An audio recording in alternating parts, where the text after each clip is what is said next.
February 27th, 2024, bringing you your weekly Lake of the Ozarks fishing report brought to you by James and Denise Dale Guide Service. So, I guess our water temp, it's really starting to pop up, like where we need it. It was kind of stalled there, 38 to 42 for, man, it seemed like 3 weeks or so, fish were kind of wanting to come up, wanting to start moving, but that water temp just wasn't quite there. At least, what we were thinking. But, last week, well, actually, toward the end of the week, I think it was Saturday, we had a full moon. And that's usually what it takes, is one of these full moon phases to get these fish moving. It's normally March, that March full moon. This is a February full moon. And I've seen, and Denise has seen, a lot of fish starting to move, change location, changing feeding habits, both the crappie and the bass. The water temperature now, we've been out several times this last couple weeks here.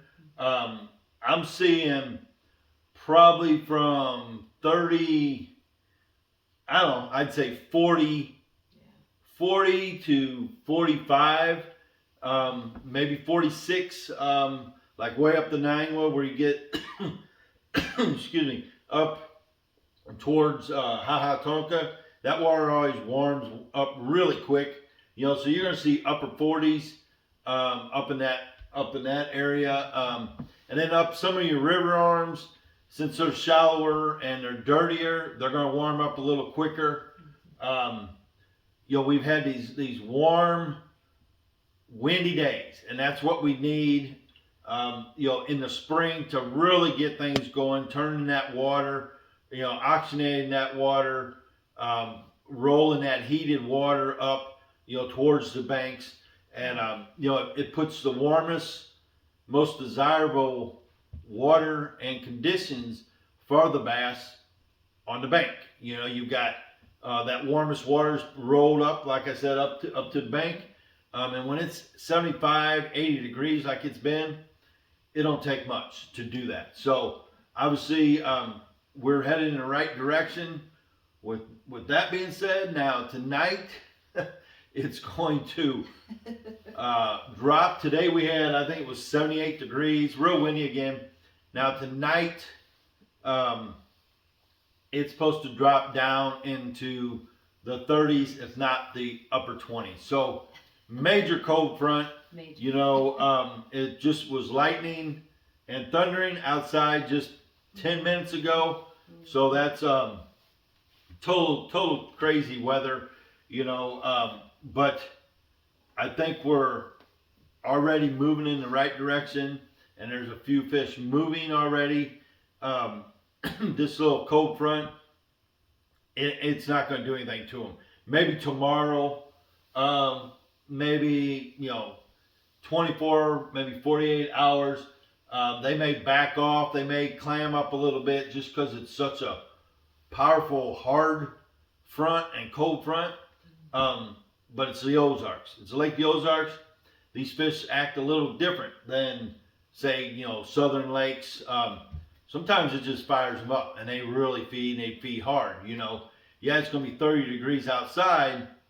That water temp, it's not, the surface might change a little bit, but it's already reached a consistent low to mid 40s temperature. So that 24 hours of cold weather is not really going to affect it a whole lot. It's not like these fish are going to back off and go way back out deep or something like that. They might just back off a little bit, suspend. It might go lay on the bottom. So I don't really expect it to change or affect them too bad. So there's a lot of things been working, at least for us. 3 weeks ago, the Alabama rig and the stick bait was pretty much the baits really to get a consistent bite. Obviously the Alabama rig, it's still going on pretty strong. It's going to The stick bait, obviously, it's still real prominent.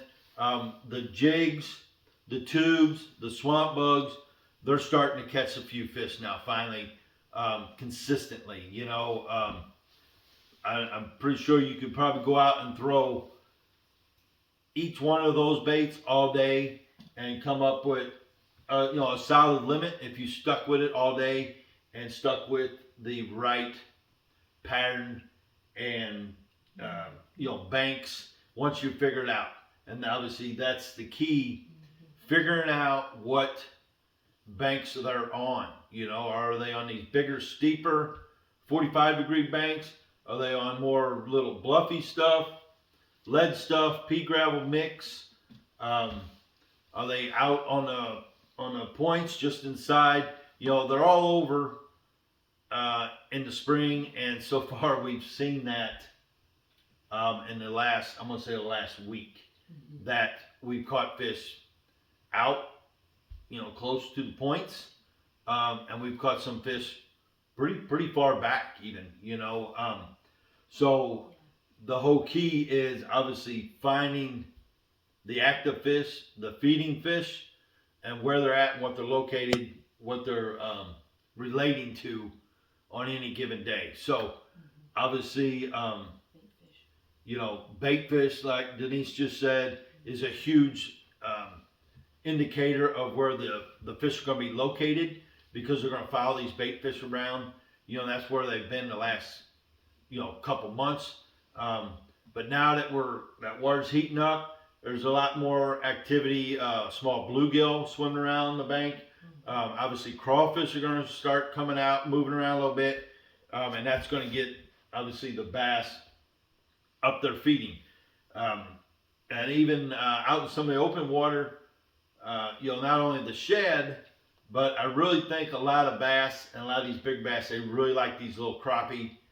We got into a school of crappie Sunday, and I mean there was another one of giant schools, hundreds of them, and we caught a few of them, and they were them little 3.5, 4-inch crappie, and the bass love them. So without catching a couple, you don't really know if they're big gizzard shad or little crappie, on the live scope. But if they're crappie, I got a feeling them big bass are going to hang around. Sure. The crappie, little snack. Yeah. But some of the baits, real quick, the water conditions, it's 655.4 right now, I believe. The forecast is supposed to drop it another 6 inches, which is going to put us 654.8. That should probably be the bottom of the winter pool. They'll probably stick around there for a little bit. As far as running current, what they're doing, man, it's been all over the place. Right now, it's in the evening on Tuesday, and they're running 25,000 cubic foot, the most they've run all day. Normally they'll run it during the day or something, but for whatever reason tonight, they're pulling a lot of water. It may be the start of the next couple of days pulling it down the other 6 inches. But either way, the water clarity, that lower end still extremely clear. I'd say 3 to 6 foot, depending on where you're at. And then up any of the river arms has got a little bit of stain to it. Way up the Osage, I'm sure it's pretty stained. You get above Hahatonka, it's going to be stained. Up the Gravois, it's going to be a little clear, a little bit of stain. Once you get way up there, maybe up the Little Gravois, way up the Glaze, obviously you're going to have color. Up the Little Nangwa, you're going to have some color. I'd say we're probably still a couple weeks off, 3 weeks off from those really turning on. This lower end has been pretty productive, consistent wise. I would say from Tantera up in the Glaze a little ways, down past the toll bridge, all the way to the dam.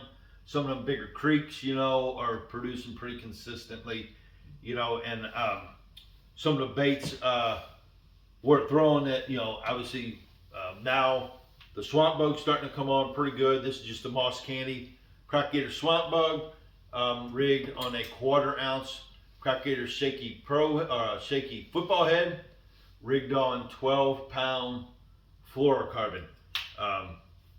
Falcon finesse jig rod with a loose hyper mag reel. That's what I throw those on. Other baits. Let's see here. We got jig. Or jig. What do you got there? Got my jig set up here. I've got Virtus medium action finesse jig rod. I've got a 3/8. I've got the Okeechobee jig tied on with the Crocagator ring craw. I'm still really kind of keeping my trailer small. Still kind of feel like when they get a hold of this, they're not pulling around on that plastic. I want to make sure that when they get a hold of it, that if I set the hook, I'm going to get a hook set on them. Right. So I'm just more finessey still. Yeah, I'm still keeping it pretty small with my trailer for a while. Yeah, she mentioned something about like I'm throwing this the Ozark crawl. I'm throwing a swamp bug on the back of it. She's throwing the ring crawl, but that Okeechobee was fishing some water. It was pretty clean, pretty clear the other day, and I think maybe that that clear water when these fish move pretty shallow to feed. Some days this the color could definitely make a difference on your jigs. Where like that Okeechobee's got that blue tint to it, compared to like the Ozark crawl that I like to throw. It's more natural. I call it like a wintry, no color. We're getting into spring. Your Okeechobee, I had another one laid out here. Oh, here it is. And then your Ozark crawls. This one's finessed up. I'm throwing this on 15-pound, 100% fluorocarbon. Same rod, finesse jig rod with the hyper mag reel. Where I was going with it is like the trailer, the red flake. Crocagator makes one that's got an orange flake in it. In the spring, these crawfish, when they start coming out, they start getting little hints of different colors. Different. I don't know what you'd call it.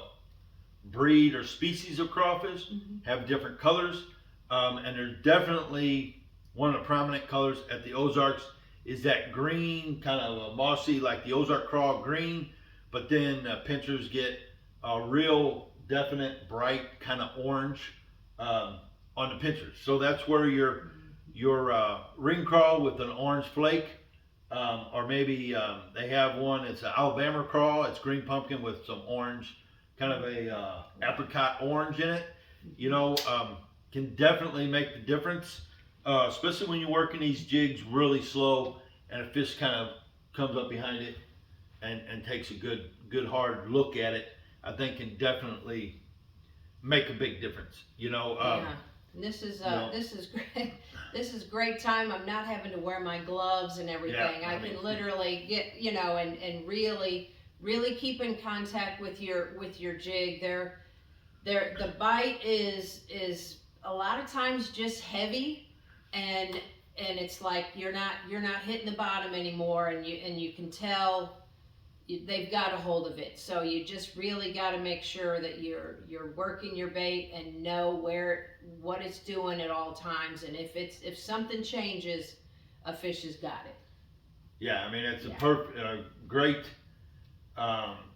example or analogy as far as working your bait, and when something's changed from out of the ordinary or not a natural feel compared to your retrieve, that may be all you get, all the indication you get that a fish has it. Mm-hmm. Sunday I was fishing with one of my nephews, and I was bouncing my jig, pretty good, and he was behind me dragging the same jig with a swamp bug trailer on it. He was literally dragging it compared to my bouncing, and for whatever reason they wanted it dragging, and he caught 3 or 4 behind me, all of them over 3 pounds, good solid fish, dragging his jig, and I was bouncing mine. So presentation was obviously a key there. Mm-hmm. So we sometimes get stuck in the same retrieve. I'm guilty of it. This is the way I normally cast it, and I can normally catch them. Mm-hmm. But when you've got someone behind you catching way more than you are at a different retrieve, mm-hmm. obviously that's a key. So if you're fishing a team tournament or you're fishing with somebody, both of you, until someone starts catching fish, make sure you guys are communicating on how you're retrieving your bait. If it's me and Denise or me and John and we're fishing, we're always communicating on, I'm kind of bouncing my jig, or she's dragging it, or it might be a little higher lifts, or obviously once you catch one or someone catches one, then it's analyzing what was going on before you caught that fish and when you caught it. When did he hit you? Were you sitting still? Were you dragging it? Were you on the upswing? Did it just hit the bottom? How fast were you moving? Then you analyze and you try to really narrow down what's getting them to bite. So it's real critical when you're throwing a jig or a bottom bait, regardless what it is. Another bait I threw the other day, and I caught a few on it. One of my old favorites. It's the old Cracker Gator Super Salty Tube. This is just straight green pumpkin. I don't know if you can see how I got this rigged up in here. I take a 3/8 ounce zapper jig without a skirt. I cut me a little hole here, and then I shove that tube up in the jig up in this tube. I turn that weed guard straight, run it until it hits that hole. I pop it out, and then I just bring it, up tight, and then you can work this just like a jig. It's nice and weedless for the rocks, and bounce it around, and it's just a whole different look, obviously, than a jig or swamp bug or anything else. And kind of like what she's talking about her jig, it's a little more finessey. If they pick it up, they usually have that hook in their mouth. So that's a bait I like to throw in the spring is that tube. Let's see, whatever, your stick bait, what do you got there? Oh, yeah, stick bait. Stick bait. I've got it on a Falcon jerk bait rod set up. Wakasagi. I hardly ever change this and Spawn Cherry, Edo Natural. These are about the 3 that I keep in the boat religiously. There are a couple new ones out that are going pretty quick. The other day, you caught that good one on that. Yeah. That one right there, and that's Edo Natural. This one is Wakasagi. That's Wakasagi. Mm-hmm. So hold it up to the camera. So the my retrieve, still pretty slow. Taking it pretty easy until I get a bite. So I kind of change it up, speed it up, slow it down. But you're talking like how long in between? I don't know, 5 seconds probably. So that's about as long as I can. Yeah, but if you think about 1001, 1002, 5 seconds, that's a pretty long pause in between jerks. And it's same thing as the jig, identical. She was catching someone the other day when we were out, and right away, as soon as she caught him, I said, when did that fish hit you? Was it sitting still? Were you jerking it? How long? So we're the same deal. We're trying to narrow down the action of the stick bait. And all this, it's so critical to get the right cadence on a stick bait. If you're working too fast, too slow, obviously color, all of that comes into play. And the more active these fish get, and the more keen they get with their senses, feeding on them, the more critical that stuff is. It's a difference between catching a couple fish or maybe really catching them good. So, and I do think slowing down is better. Definitely. Definitely. Especially now. Because they're hitting it when it's sitting. And we can usually tell, you'll be able to tell if all your fish are coming as you're jerking that bait, then they want it a little faster. And that's starting to tell you that we may be getting close to some other baits, such as like a rock crawler, this red rock crawler, maybe a flat-sided crankbait. If they're hitting it more actively as you're working that bait, then you can start running a little faster baits. Maybe the red wigglewort. You know, red seems to be a pretty prominent color in the spring. It's just kind of got a dark back, red sides, and then the same deal. Different crankbaits have different sounds, different wobbles, different vibrations. Like this flat-sided one is a real tight wobble, compared to like the wiggleworts or rock crawlers are a little wider wobbles. You know, different sound, different vibrations. Same deal. You know, switching it up until you get different bites. I've got these other stick baits I was going to talk about. And some stained water, if you like head up some of these river arms way up the glaze, and you get in some dirtier water, this clown color has been producing up there. Table rock shad, which is the chartreuse and purple backs.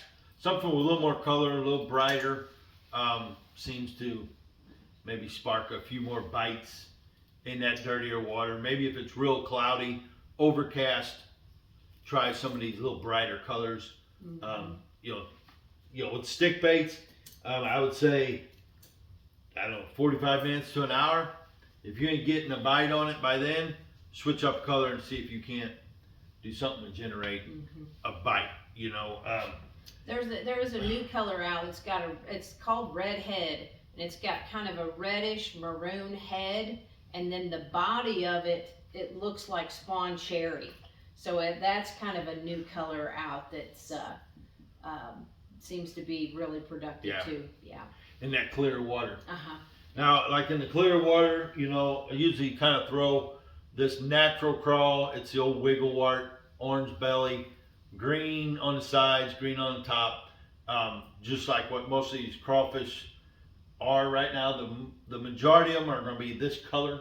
If you're in that clear water, something like this, it's kind of like I was talking about with that jig and the orange tips. This kind of has that orange bottom. A lot of them have an orange on the bill. You know, just obviously to mimic your crawfish and what they look like right now and how they're kind of digging. And obviously the wiggleworts and stuff, you're going to retrieve them really slow right now. Just crank them down until they hit the bottom and kind of stop it. Just kind of crawl them along. You know, the fish will let you know if you can pick up speed, or, you know, mainly it's just like crawfish right now. They're going to be slow. Don't overwork your baits, whether it be your stick baits or your crank baits. You know, work them slow. Try to get them, keep it in front of them fish long enough for them to come after it. What else here? The Alabama rig setup we're throwing out. I like to, like I said before, I like these. It's called a hog farmer. It's got that split ring, so you can see how I got it collapsed here for storage. I put me one of the bait wraps over the top of it, you know, and over all the hooks, and you can store it real good. The baits that I've been using on it, there's hundreds of baits out right now. These swim baits right now. I like the Reaction Innovation. They make one. It's called the Little Dipper. That's always been real good. I went by the bait store today to get some. They was out of them. Another bait I've been using, and then I bought some more today, is the net bait Little Spanky. And if you take these out, the Reaction Innovations and the Little Spanky, and you put them right next to together, they are identical baits. So they're probably poured in the same spot, put in different bags, you know, realistically. Another little one, this little 6-inch Divine. little different, little tighter ribs on it, little sleeker bait. I've been running It's a 3.2. a little smaller one. I've been running like some clear blue or dark side silver, and then on my 3 hooks, I'm putting the chartreuse, the shad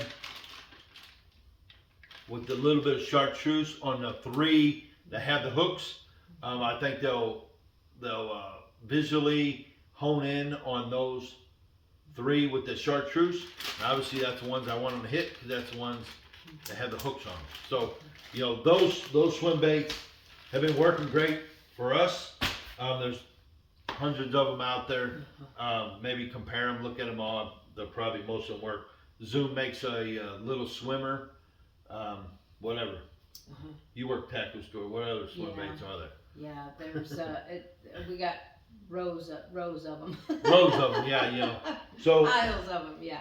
I was staying on my Alabama rig. When I'm fishing that Alabama rig, I've got this one ready to go. It's in the tackle wrap. So if I break one off, I pull this one out. It's already set up. It's ready to go. So obviously you're out there fishing. You don't want to be spending time trying to rig one, do all that. So obviously I got one rigged, ready to go. I keep it in the boat. If I break one off, all I gotta do is retie. I'm fishing again. So that's that Flash Mob. And this one's a different one. This one's a Flash Mob Junior. Pretty real similar to like the other one. I think the wires on that Hog Farmer's a little better, but all in all, it's pretty good.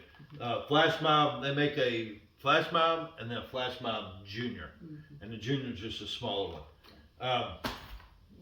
Other than that, bass, as far as what banks, obviously the water's still low to mid 40s. It's still cold.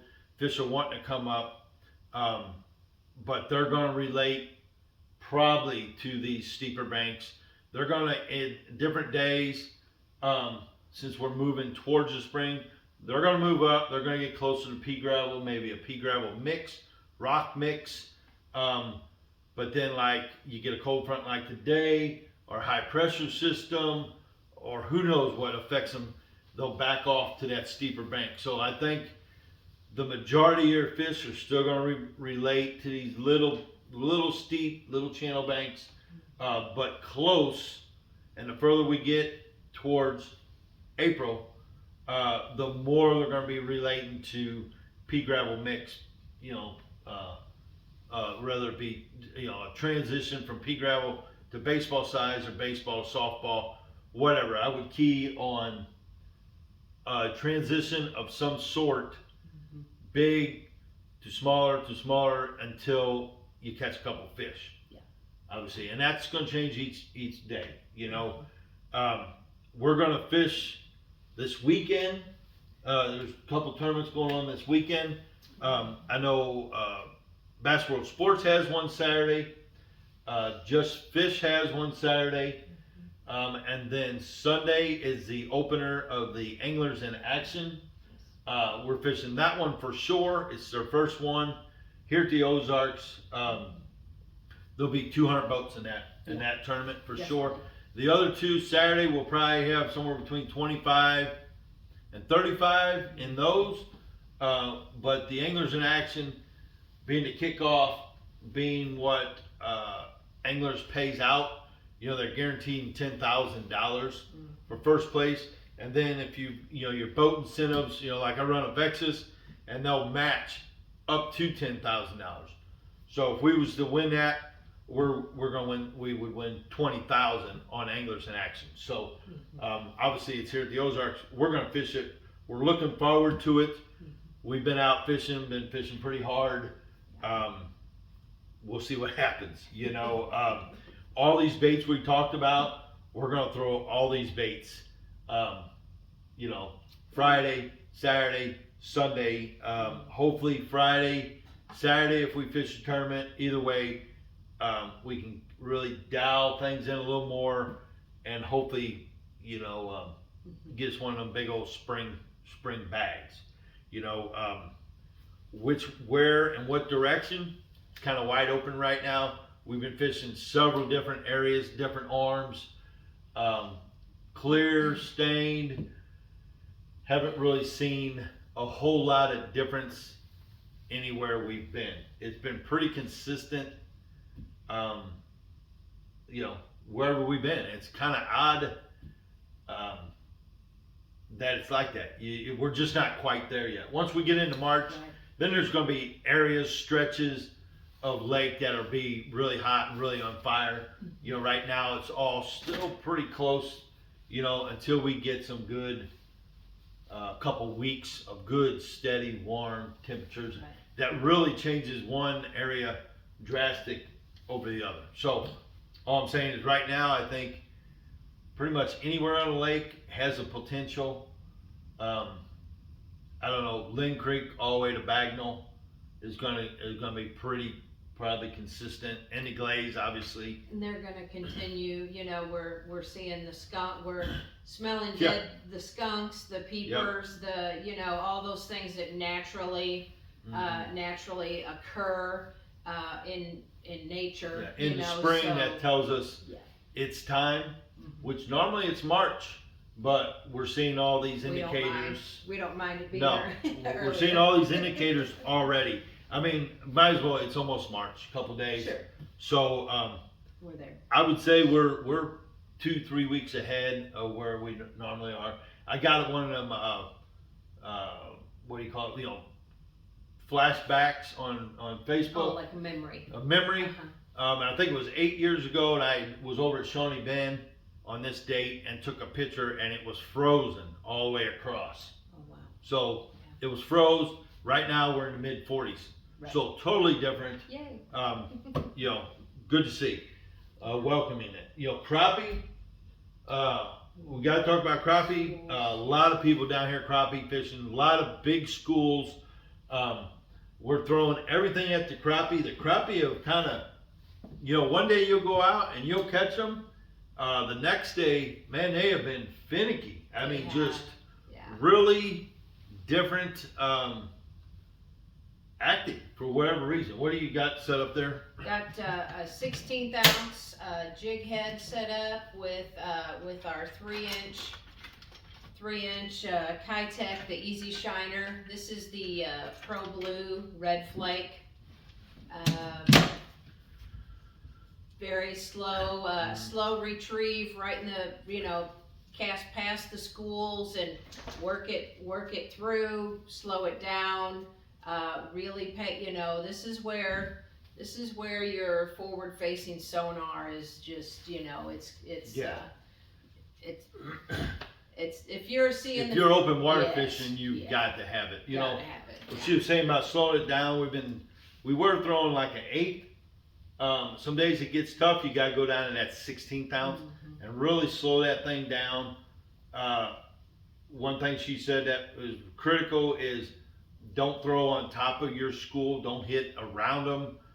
Try to throw way past them so they don't hear or feel or sense that bait hitting the water. Let it get down. If the crappie are suspended in 5-6 foot, try to run your bait about 4 foot above them. Reel it and get it good steady and reel it right above them. See if you can get them fish to come up and react at it. It's almost one of those where if you're going to start disturbing the school, I would start at the top right above and work it across it right above them, and then I kind of with each cast I basically kind of start going lower and lower in the school of the crappie. So it's almost like you disturb them a little bit with each cast, I guess. Some days you can get them to come up out of it. Some days you got to go through the center of the school. Sometimes you got to go below them and come up through them. Right. I don't know what makes them trigger it, but some days they do. Like I was saying, it's been kind of finicky, so we've been playing with some new baits, trying to show them something different. The slip bobber with the bobber stop, and it's a little black I don't know if you ever see them. They're called bobber stoppers. And you feed that onto your line, and then you can set that wherever you want depth-wise. You got your slip bobber below it, and then you've got your 16th ounce crappie jig with whatever plastic you want to put on it. Has been really effective on these finicky crappie. If you throw this, same deal, set it 3-4 foot, throw past them fish and reel it up to them, and when you get to them above it, stop it. This thing's streaming behind it. When you stop it, then it pendles down, and as it goes down slow and then sits there above them, and then a little bit of wave action, and it sits above them, they can't stand it. They're gonna come up and hit that. So the bobber setup has been the most productive, I would say, this past week or so. You know, like I said, we've been trying different baits. You know, we throw the Bobby Garlands a lot. The Kitech Easy Shiner is probably our favorite. I got introduced to some new baits we've been trying, and they've been really productive. They just got a different look. It's called Living the Dream crappie baits. Larry Robinson is the guy's name. The phone number is, can you read that? Sorry about that. Yeah. What is it? 573-619-8239. Give him a call and order some of these baits. I mean, these things are a quality bait. There are no flaws in the bait. This is their little, I just call it a straight tail. But you can see the action on this just barely compared to like the Bobby Garlands are real stiff, and then this one here you just barely tip that, and you see how that thing it flickers like a shad, and especially on that bobber. This has been the bait we've been throwing. You know, this one is called shad. Obviously, there's another one called frost that I really like. It's kind of a turquoise blue, and it's even got a little swimmer tail, a lot smaller. This is only like 1.25 inches, rigged on a 16th ounce head on those real calm days without any wind. You can throw this, and just that smaller little bit profile has been getting them. So, you know, if you're looking for different baits like we always are, to try something different that's gonna trigger some bites, maybe look Larry up and call him up and find out the different colors and stuff. You know, we keep it very simple all the time. You know, something with a little color, and then the shad one. You know what I mean? Like monkey milk. Yeah, it's kind of similar to like a monkey milk, but it's got a purple hue to it, just like little shad. I mean, it's a perfect little bait. So, Living the Dream. Yeah, it's called Living the Dream crappie baits. So, other than that, I don't know what else we can tell them. I get some questions about what line I like to use. So just so it's clear, it's Berkeley Trilene, 100% fluorocarbon. And my stick baits, crankbaits, jigs, spin. I throw everything. All my line is this line. I have nothing to do with Berkeley. It's just a line that I've got a lot of confidence in. I've been throwing this for probably 25, 30 years. If it works, don't change. You can buy this line anywhere. It's mid-range price. You know, it's not real high. It's not low because it is a good quality line. And it comes in every size needed, you know. So either way, that's the line we use. What else we got from anything? I mean, for prediction, I guess we'll say. Me and Bob Rankin play a little deal, you know, where he has the outdoor show on KRMS every Saturday morning at 8 a.m. Him and Paul. Yeah. Paul Hannigan. Him and Paul Hannigan, and then Darren Kimes usually there. Bass and Bob's always in. They always have either a sit-in guest or a call-in guest. They have a lot of different people on, a lot of different interesting people, whether it be from kayak to bass to crappie hunting, turkey hunting, deer hunting, trapping, you name it, it all comes into play. But either way, me and Bob kind of do a over under each week. I got him, I think, the first week, but then I think, pretty sure he's won the last 3 weeks. But either way, that's KRMS 97.5 here at Lake of the Ozarks. You can live stream it no matter where you're at. It's a really good outdoor show. Tune in to that, and hear kind of what's going on. Yeah. I just downloaded the app. And I was going to say something else here about. They do golf too. Yeah, like golf. The second hour of the show is golf, so golf. It's kind of fish hunt and then golf. Kind of tied. I know. I was going to say the prediction as far as weights for this weekend. There was Angry Pirates today. I didn't think you could win your own tournament, but the Pirate won the tournament today. He had a little over 19 pounds. Excellent job for Andrew. Hey. He caught him. I think second place was 13. Yeah. There was a couple 13s. Second and third was 13, and Andrew had 19 something. So he put it on him today. Over the past couple weekends, 19 won. McCormick won with 19. Greg West. Yeah, Greg West won, and he's dragging chompers. He says. They had 19. The others were fishing Alabama rig stick baits. So it's kind of all over the place. Ryan Jordan and Cole McFarland, they've been cleaning up. They've been really catching them. So either way, what I'm getting at, anglers in action this weekend, I'm going to say it's going to take low to mid 20s. I would not be surprised to see a 24-pound bag to win anglers in action. There's going to be a lot of, I'm going to say 15 to 18. Anything over 18, obviously that's a good solid bag. But I would suspect we'll see some 18s, 19s, couple 20s. Somebody's going to bust 22 to 24 pounds to win anglers in action on Sunday. We're going to do our best. We'll see what happens. We've been catching keepers, a lot of keepers, 2 3/4 to 3.5. Each trip out we'll catch a 5. We've had a couple 6s, but we're only catching one each trip, and we're getting these other keepers. So we're talking 5 6 pounders, and then 15, 16, 17 pounds. Right.